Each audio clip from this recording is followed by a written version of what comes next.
Good morning, everybody. Happy Tuesday. This is we're coming up to almost halfway through the month of Elul. No, that's the first week or so. And today we're going to talk about. I want to talk about prayer. That was the title. Thoughts and prayers. They seem a little. Sometimes whenever you see someone dies or a friend of dies, almost Facebook it says thoughts and prayers go out to you. And the question is, are they just empty platitudes, or do thoughts and prayers? What's the role of prayer in Judaism? And this comes back to the series I am doing occasionally, or not occasionally, but we do on a regular basis. The 10 paths to God. We talked about the first path a few weeks ago, which was questions of Jewish identity. And the second path is what does Jewish prayer actually mean? What does Jewish prayer mean? So that's the first thing we're going to talk about. Then I'm gonna digress to some little political issues after that. I know Boris Johnson resigned, and Liz Truss is the new Prime Minister of Great Britain. And Boris Johnson's farewell speech made a very interesting analogy. Drew an analogy to himself and a Roman consul, and then getting back into that kind of Roman Game of Thrones idea. Game of Thrones. We're going to talk about the episode this week of House of the Dragon, which I thought was very cool. But before that, I'd like to bring in some Judaism and bring in this idea. What is prayer? How do we view prayer? And we often see, we often see it on Facebook and all sorts of social media and Twitter, and people kind of resort to these words, thoughts and prayers, when they're referring to either someone who's sick or someone who's just passed away. We say our thoughts and prayers are with the family, and often I feel like it's a little bit of a cop-out to speak that way. What does that mean? Are your thoughts and prayers going to make that person come back? What does that actually mean? And so it brings us back to the real question, which is what is prayer in Judaism? And as we're in Elul, I figured this is the month preceding the Jewish high holidays. In the Jewish high holidays, Rosh Hashanah, Yom Kippur, we pray from what's called a machzor, which is the special high holiday prayer book. And if we go back to my day, growing up in England in the 70s and 80s, the high holidays was really, really long. It was so long. Oh my God. And the prayers, and it was just like almost kind of watching a show. You didn't really get to pray. You didn't get to understand what you were praying. Everyone was just babbling along in Hebrew. And if you didn't understand Hebrew, you're not really going to understand what these prayers are meaning. But there's a deeper question there, and that's the question of what does it mean to pray? How do we view prayer in Judaism? And so prayer is not asking for some imaginary being in the universe to give us something that we want. Prayer is a psychological concept. Prayer is about finding, having a communication with ourselves, in a sense. We communicate through prayer our spiritual beliefs, our spiritual hopes and dreams. On Yom Kippur, on Rosh Hashanah, our prayers are a call to that which we don't understand, a call to the infinite, in a way to humble ourselves and recognize that there are a lot of things in life that are beyond our control.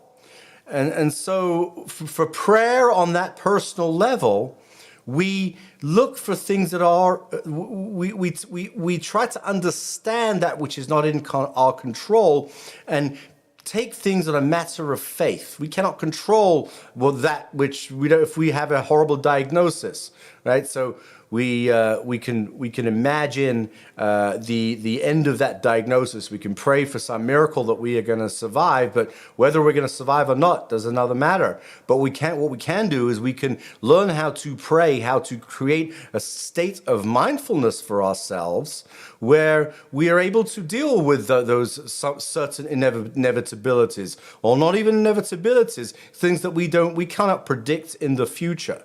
So our prayers are a sense of finding that mindfulness, that sense of meditation, where we can, where we learn to understand our inner psyche. Prayer is not just something we're praying to an imaginary spirit. It's something that is a very practical example. There's been a study that shows that. The people who pray, the people of faith, have a greater longevity. Now, that's not to say that if you don't, or if you don't have faith, you don't believe in God, that you're going to live for a shorter period of time. But at the same period, in the same way, you can meditate. There are many different ways that you can express your prayer. To express what the depths of your soul, the depths of your heart, what you're really feeling, what you're really thinking. For many people, it's really personal, right? Sometimes we can get together, we can pray together as a community, and that's part of the service on Rosh Hashanah, Yom Kippur, is that praying as a community, asking as a community for our forgiveness, coming together as a community. But we have two aspects during that prayer service. We have the personal, where we just are kind of talking to ourselves, or we talking to God, talking to the infinite, talking to the universe, trying to understand where we want to go, what we want to happen in this previous year, looking back at our regrets, and then looking forward to the future. And the prayer itself is an act of meditation, is an act of mantra. These Hebrew prayers are a mantra, like the mantra from meditation, from Buddhist meditation. We have those mantra of those Hebrew words in the prayers, and there's actually a law in Judaism that states that that you should pray in a language that you understand. So I pray in Hebrew because I speak Hebrew fluently. So I use Hebrew, and there's a magic to the letters for me. And that's why it's encouraged to learn Hebrew. Jewish people learn Hebrew from a younger age, because if you learn the prayers, but you have to understand what they mean at the same time. That is very, very important. God bless you too.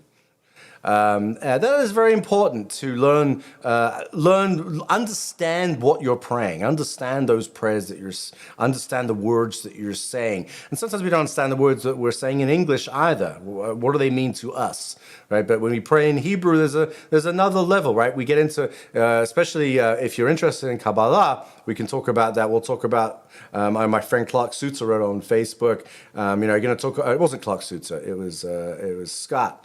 Mentioned, are you going to talk Kabbalah? So yes, I am going to talk Kabbalah. And there's a magic to the Hebrew letters, and that really, if you meditate on them, sometimes you can just take one small verse, meditate on those Hebrew letters, and you can find that it can be quite transformative. Or if you're in a stressful situation, you practice cage breathing and use the Shema Yisrael, Adonai Eloheinu Adonai Echad, which means, hear, O Israel, Adonai our God, Adonai is one, or the Lord is one. If you could just meditate on those words, right, from Deuteronomy, I've found, for me personally, it helps me with my anxiety. As Leonard Cohen said, maybe there's a God above, but all I never know from love, right? So we pray with love, we pray from our hearts, we pray from our souls, and we pray from our intellects. These are all different levels that we use when we pray. Right? We pray with song, right? When you pray with song, that speaks on a whole nother level. As a musician, I'm going to share with you some of the music for the Jewish liturgy I've written and recorded. And you'll find that these are sometimes it's just la-la-lized. You're not even saying a word, but you're expressing the depths of your soul through music. Music is something that cannot be expressed, but it's prayer at the same time. Similar to the sound of the shofar, which I will blow at the end of this, the ram's horn, which we blow every weekday before the Jewish high holidays. So that's my little. I'm going to talk a little bit more about prayer. It's one of the modules in Rabbi Lord Jonathan Sacks's 10 Paths to God, and I'm going to be teaching that as well a little bit. I just started working with Desert Outreach Synagogue here in the Coachella Valley, and we're going to have some Torah study. It's called Talk and Torah, where you can join us online, and there's going to be some in-person classes, or we'll send out some more details, and you can join and bring your own thoughts and ideas as we discuss the weekly Torah portion, the weekly which is divided up into where we take the 5 books of Moses, and it's divided into different weekly Torah portions that in Jewish synagogues are read. So I mentioned Rabbi Jonathan Lord Sacks of blessed memory. So that reminds me of what's going on in the UK right now. Right, so we're seeing a changing of the guard. I know I always like to talk about leadership. Liz Truss is now the new prime minister. Boris Johnson and England has very peculiar resigned. Well, he didn't resign. He was voted out by his party as it was a vote of no confidence. He had a bunch of his cabinet members. They rebelled. It was a rebellion, and good old Boris was out.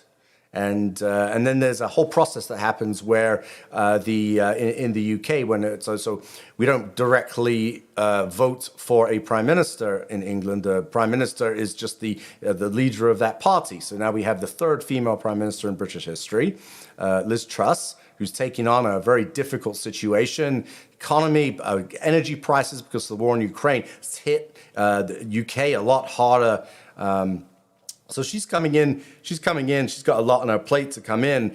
But what I thought was, I don't know, Boris Johnson could be somewhat entertaining. I don't know how funny we find him. I personally, I was really happy to have a European passport at one point. My passport used to be when I was born, and when I was a kid, it was black. Then it became purple, and now it's back to being black again. I was going to show you my passports, but I didn't grab them quick enough.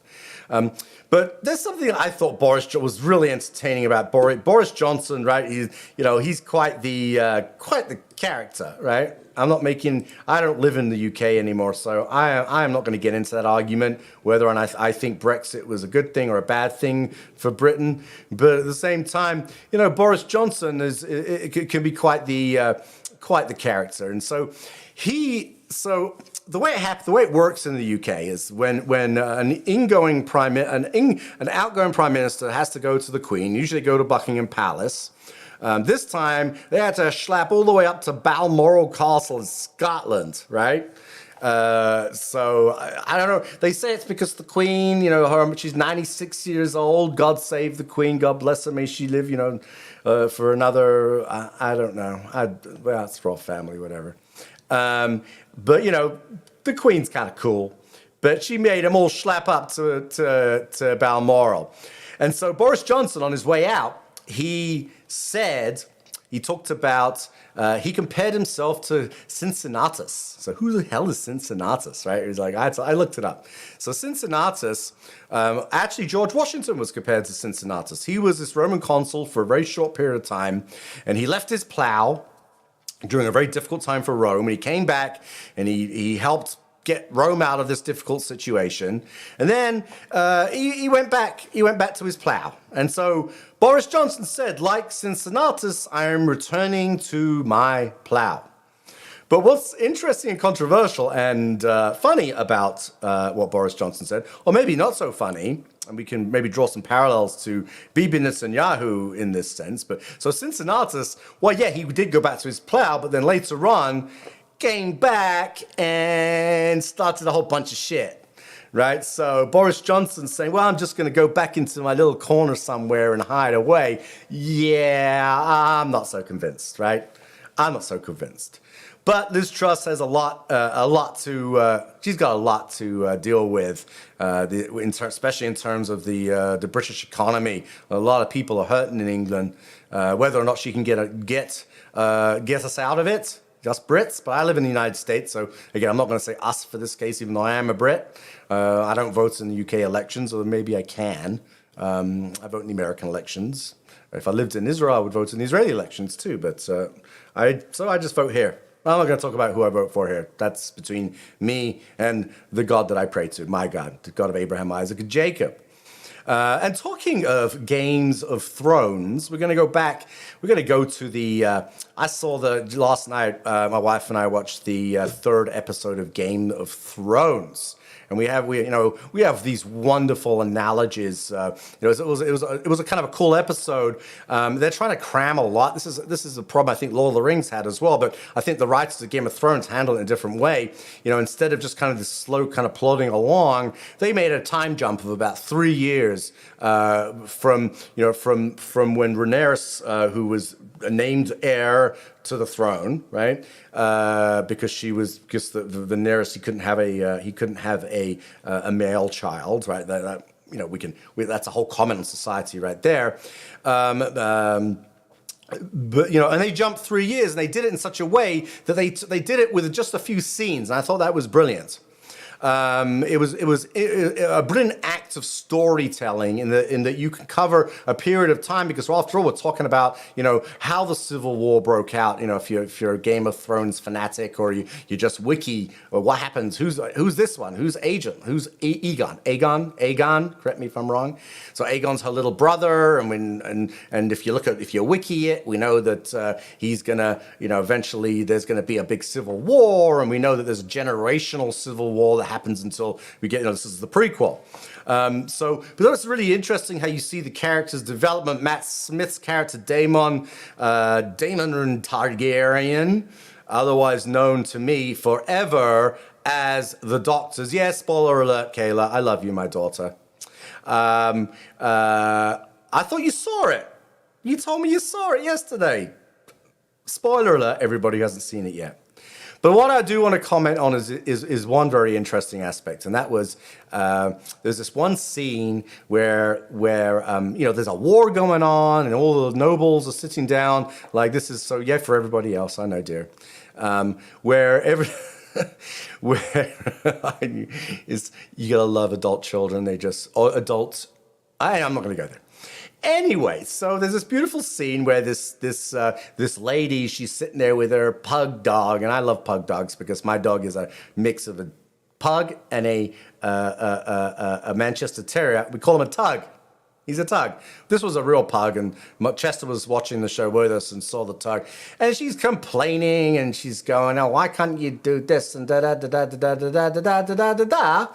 And say what is good for the throne, what are you? And so Rhaenyra, who's this spunky young woman who should make a great leader, she kind of turns around and says, "What have you really done other than eat cake?" And then goes and then it shoots, and then you see it cuts to the pug slurping up some cake off of this plate while this snobby lady is just kind of playing armchair quarterback, so to speak, as in my best American accent, armchair quarterback. So you got that. I thought that was a brilliant element. Of course, you see the allusion to Mary Antoinette, let them eat cake. Right? And then you see this dog eating cake. So I say of dogs and dragons because, the dog saved the show in some way, made that real powerful point of the entitlement of nobility or entitlement of the elite. And then you see Daemon, who's the shunned would-be heir, fighting this battle, being saved. And this is a spoiler alert for everyone else. Right, Kay, I'm saying this, so go, no, if you don't want to hear what happens. But they come and this dragon flies in, and almost an impossible battle as you see the Doctor, Matt Smith. He's the Doctor, he's a Time Lord. That's why he was able to do it. Everyone criticized the episode for why did he, it was unrealistic that he ran into battle with all those people and didn't die, right? The arrows just managed to get him in the wrong places. I don't know. But then this dragon comes in, right? The dragon saved the day, but the pug also saved the day. So who's more powerful? A pug that can make a statement on society, or a dragon that can burn an entire army? But we can burn an army with words, and we can burn an army with fire. So I think there's some deeper thoughts there for you in Game of Thrones. So anyway, on that point, I hope you hit like and subscribe. Go visit my YouTube channel. Just Google The Rabbinic Cynic. You can see it underneath. If you've got any questions for me, I'm happy to answer them. You can either email me privately at rabbibentley@gmail.com. Here's the ticker for that, right? rabbibentley@gmail.com. And you can ask me any question about Judaism, but we're afraid to ask. That's my Ask the Rabbi slot of this, and so people make some comments. I like to answer those comments, so I'll answer your comments. If you've got any questions on, if you want to ask the question privately, again, that's what the email's for. Again, don't forget to hit like and subscribe. And I'm gonna end this with the sounding of the ram's horn, the shofar, and everybody. This is a prayer without words. The kol demama daka, the still silent voice, a voice that is inside of us, the voice, as Billy said, prayer is meditation. This is a form of meditation when we hear the 72 blasts on the high holidays. This is the takiya.